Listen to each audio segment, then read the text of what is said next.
Hello, welcome back to my YouTube channel. It's your girl Kendra, and today I'm coming at you with a reaction to 15 things that happen in Squid Games. Now, if you anything like me, y'all, this is a good show.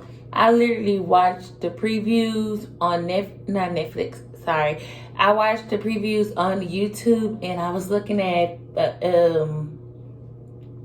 what's that app called? TikTok.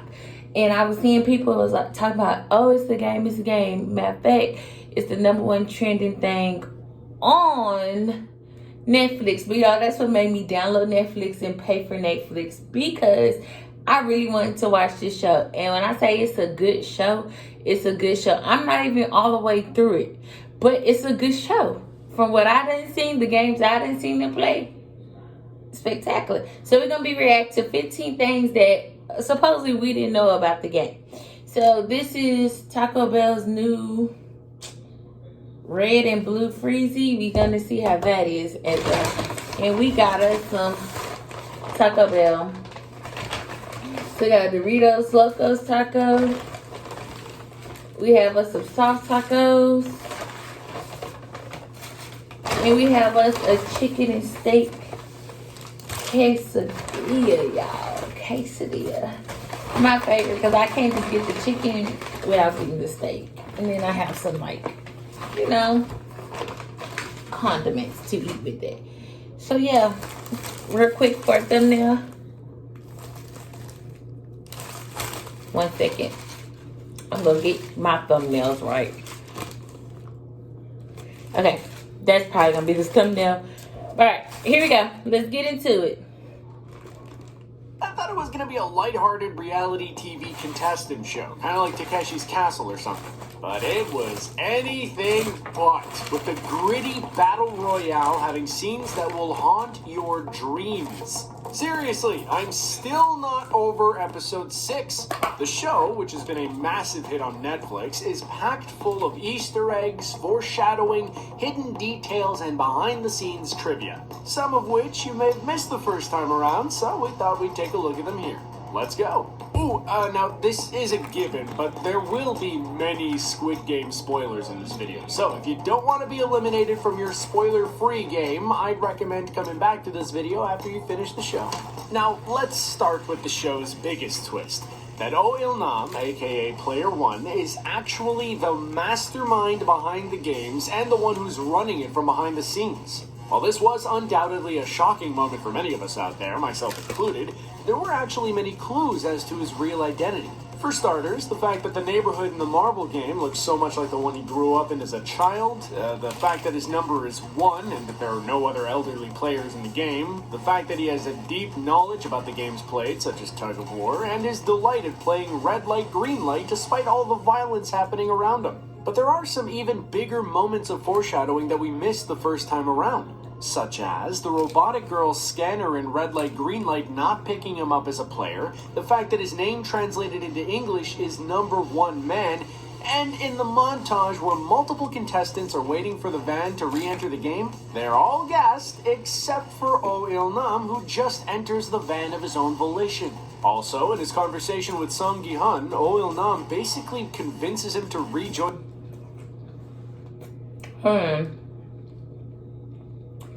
Now, that red light, green light game, I would have lost. Because, alright,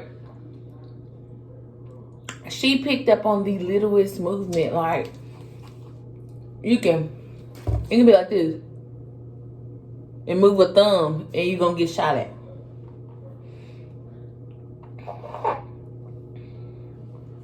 I just don't think that machine was fair. But okay, let's continue to watch. Join the game and goes through his reasoning for why he wants to keep on playing. We really should have seen it coming. Goodbye and the spam calls. Hello to a phone plan with built-in spam blocking. Yeah, I will skip this ad, but I'm eating. Hello, built-in VPN. Now the networks I join are private. So long, hackers and trackers finding my personal information. Hello to a phone plan that keeps me safe and secure.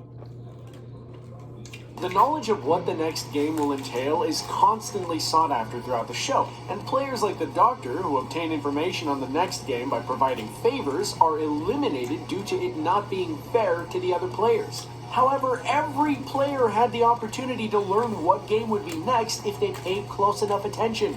That's because, on the walls of the dormitory where the players sleep, you can see murals of children playing different games, all of which are played at some point in the show. If you look closely, you can see an illustration for Red Light, Green Light, Tug of War, The Glass Bridge, and, of course, the Squid Game itself.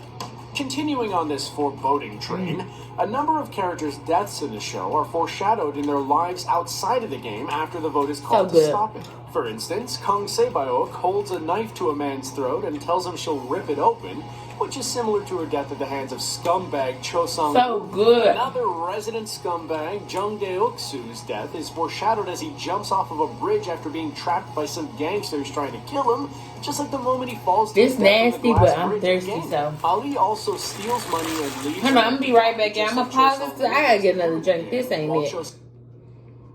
I'm gonna be right back with y'all, Rex. Hold on. Alright, we're back, y'all. I just had to stop and go get me something better to drink, because that slushy wasn't it. So I went and got me a cold Dr. Pepper.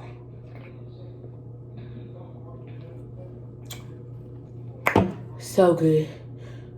Excuse me. Cho Sung-woo lies in a bathtub in a drenched suit, foreshadowing his fight with Song Gi-hun in the rain wearing a drenched suit. I haven't made it Still this with far, the y'all, foreshadowing into the of movie. I haven't arcade, seen the Song fight. Gi-hun picks a certain prize to give to his daughter due to the way it looks. Ironically, the box just so happens to resemble the coffins the players are placed in when they're eliminated, while the box has a realistic-looking gun lighter inside, perhaps indicating the true violence of the games. Now, this one's a bit contentious, but Song Gi-hun wins $4.5 million at the racetrack. And seeing as his number in the game is 456, and he wins $4.5 million, and there are 6 zeros in a million, maybe that's also foreshadowing his number? Maybe?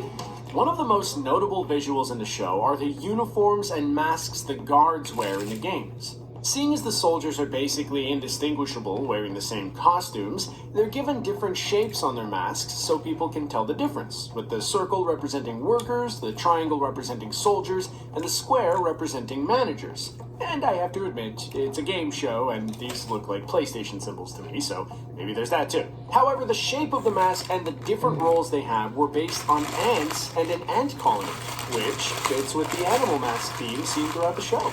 Another notable visual is the colorful and intricate staircase the players must ascend to get to the next game. Now, if those stairs seem familiar to you, there's a good reason for that. That's because they were inspired by Escher's Relativity, which is a lithograph print by the Dutch artist M.C. Escher. Now that's depicts tight. a world in which the normal laws of gravity do not apply. This is pretty fitting, seeing as the laws of the normal world and society do not apply in the world of the games. Or hell, as the players call it. Jung Ho-young stole many a person's heart with her performance as Kang Se-byeok, with many fans falling in love with the character. What makes it even more impressive is that this is actually her first ever acting role. But Koreans will likely be very familiar with Jung Ho-young, as she is a well-known fashion model in the country and was a runner-up in the 4th contest of Korea's Next Top Model. Also, Lee Byung-hun, who plays the enigmatic frontman, is a well-established actor in Korea and has also appeared in a number of Hollywood movies such as The Magnificent Seven, G.I. Joe, and Terminator Genesis.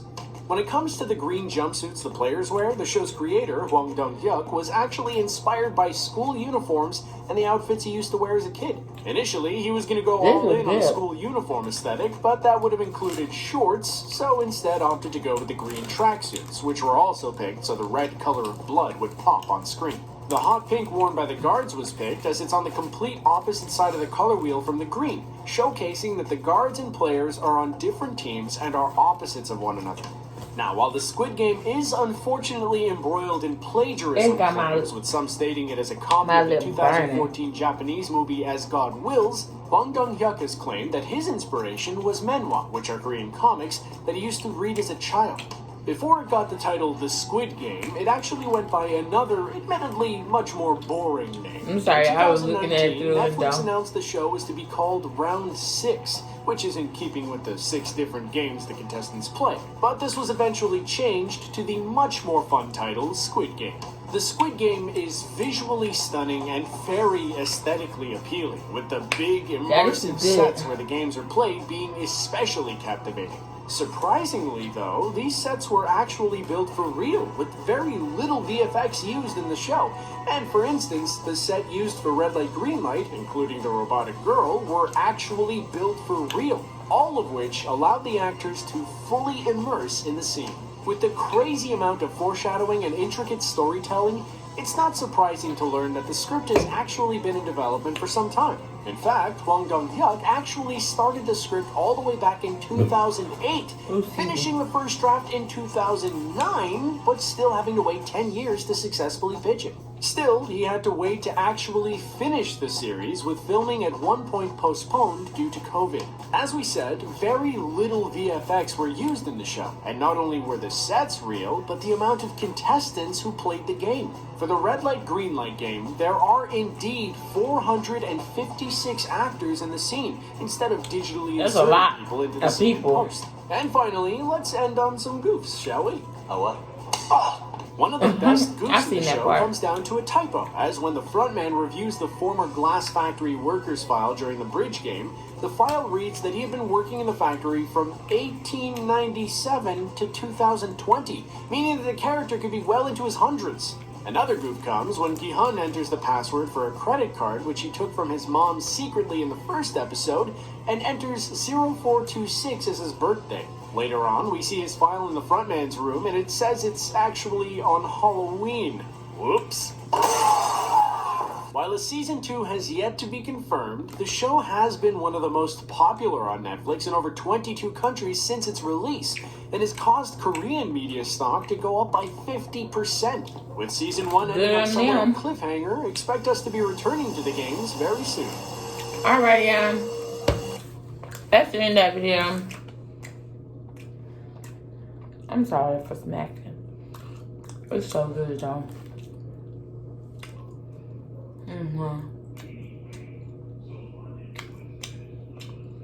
So good.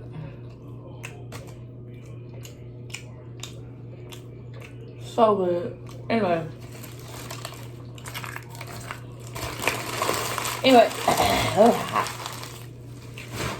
that's the end of the video.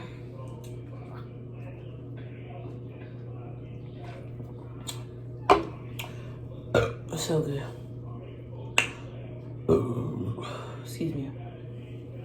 Excuse me, but this right here is good. Anyway, if y'all don't got Netflix, you missing out. If you ain't seen Squid Games, you missing out. I'm watching it, so tune in. Oh, excuse me. They hit the spot. Then you hit the spot. Tastes like candy. Not sweet, but good. Yeah. If y'all got Netflix and you ain't watching Squid Games, you missing out. Download it. Netflix ain't nothing but $8. $13 if you want good quality. $17 if you want excellent quality. Period. You got $17. Watch the movie. So yeah, I'm gonna finish it out tonight. It's a lot of stuff on there. It's just, it's interesting. You don't want to skip through the movie. You gotta watch it scene by scene by scene, because yeah, it's a lot of stuff on there. And good movie. I give it a 10 out of a 10. But yeah, and I'm not even the movie type of person. I really don't like watching movies like that, but I like this movie. So make sure you guys get Netflix, watch the movie, and if you watch the movie, comment down below how you like the movie. And I got some more content coming for y'all. I got a Halloween video coming for y'all